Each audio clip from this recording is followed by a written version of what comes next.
जब किसी शख्स की ज़िंदगी बदलनी हो तो भगवान खुद नहीं आते, कुछ ऐसे लोग भेजते हैं जो हमारी बेइज्जती करते हैं, हमें नीचा दिखाते हैं, हमें कुछ ऐसा करने पर मजबूर करते हैं जो हमारी ज़िंदगी पूरी तरह से बदल कर रख देता है। जहाँ कुछ लोग इनकी नेगेटिव बातों को सुनकर खुद टूट जाते हैं, वहीं कुछ लोग रिकॉर्ड तोड़ देते हैं और ऐसी कामयाबी की मिसाल कायम करते हैं कि उनका बुरा चाहने वालों के लिए वो किसी बदले से कम नहीं होता, क्योंकि आपकी कामयाबी ही सबसे बड़ा बदला है।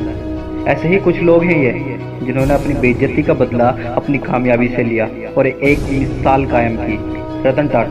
रतन टाटा के जीवन में एक समय ऐसा आया जब उनकी ज़िंदगी में कुछ ठीक नहीं चल रहा था। टाटा की पैसेंजर व्हीकल डिवीज़न को घाटे में जाता देख रतन टाटा फोर्ड कंपनी के मालिक विलफोर्ड के पास पहुंचे और उनके सामने अपनी कंपनी को बेचने का प्रस्ताव रखा।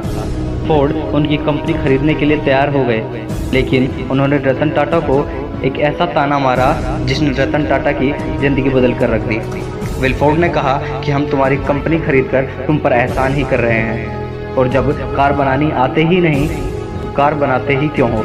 यह बात रतन टाटा को इतनी बुरी लगी, इन्होंने अपनी कंपनी को बेचने से इनकार कर दिया और तुरंत वहां से फ्लाइट लेकर अपने देश भारत आए और अपनी गलती पर दिन दुगनी रात चौगनी मेहनत की, अपनी गलतियों को सुधारा, अपनी गलतियों पर काम किया और देखते ही देखते उनकी कंपनी कामयाबी की ऊंचाई छूने लगी। और वहीं दूसरी ओर फोर्ड कंपनी घाटे में जाने लगी। कंपनी को घाटे में जाता देख विलफोर्ड ने अपने टॉप ब्रांड लैंड रोवर और जैगुआर को खरीदने का प्रस्ताव रतन टाटा के सामने रखा, तो रतन टाटा ने विलफोर्ड को बिना कुछ कहे लैंड रोवर और जैगुआर को खरीद लिया। अगर रतन टाटा चाहते तो उनको भी नीचा दिखा सकते थे, लेकिन उन्होंने ऐसा नहीं किया, क्योंकि उनकी कामयाबी ही सबसे बड़ा बदला थी। इसी तरह जब अमिताभ बच्चन अपने शुरुआती दिनों में स्ट्रगल कर रहे थे, तब वह ऑल इंडिया रेडियो के पास जॉब के लिए गए। तब वहां पर उनकी आवाज़ और उनकी लंबाई का मजाक बनाते हुए उनकी आवाज़ को मोटा भद्दा बताया और जॉब के लिए इनकार कर दिया। लेकिन वह कभी निराश नहीं हुए और प्रयास करना कभी नहीं छोड़ा और अपना करियर एक्टिंग में बनाना चाहा।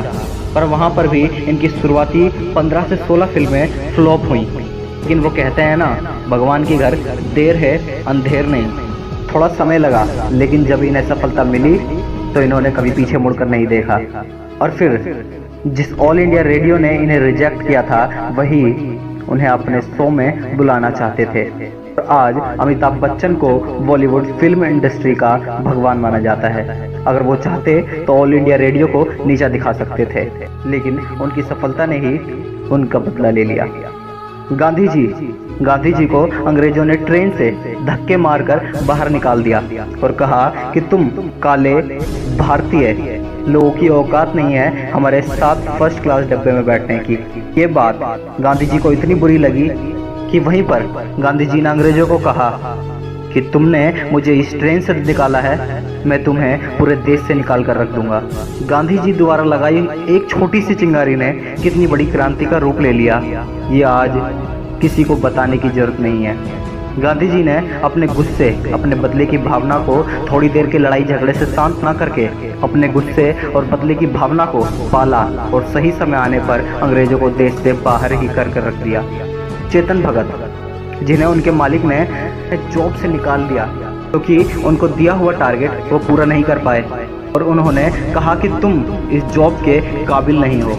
ये बात चेतन भगत को बुरी लगी, पर चेतन भगत ने उनसे लड़ने की बजाय अपनी कामयाबी से जवाब देना सही समझा और आज वो वर्ल्ड फेमस ऑथर हैं। जब कोई आपकी बेइज्जती करता है तो उसे नेगेटिव वे में ना लें, उसकी कही हुई बातों को गलत साबित करना अपनी ज़िंदगी का मकसद बनाएं और उन्हें कहकर नहीं अपनी कामयाबी से जवाब दें, क्योंकि कहकर जवाब देने से आपका परिहास बनता है और जब आप कुछ ना होकर भी कामयाब होते हो तो एक इतिहास बनता है। इसीलिए बड़े सपने देखते रहें और उन्हें पूरे करने की कोशिश करते रहें।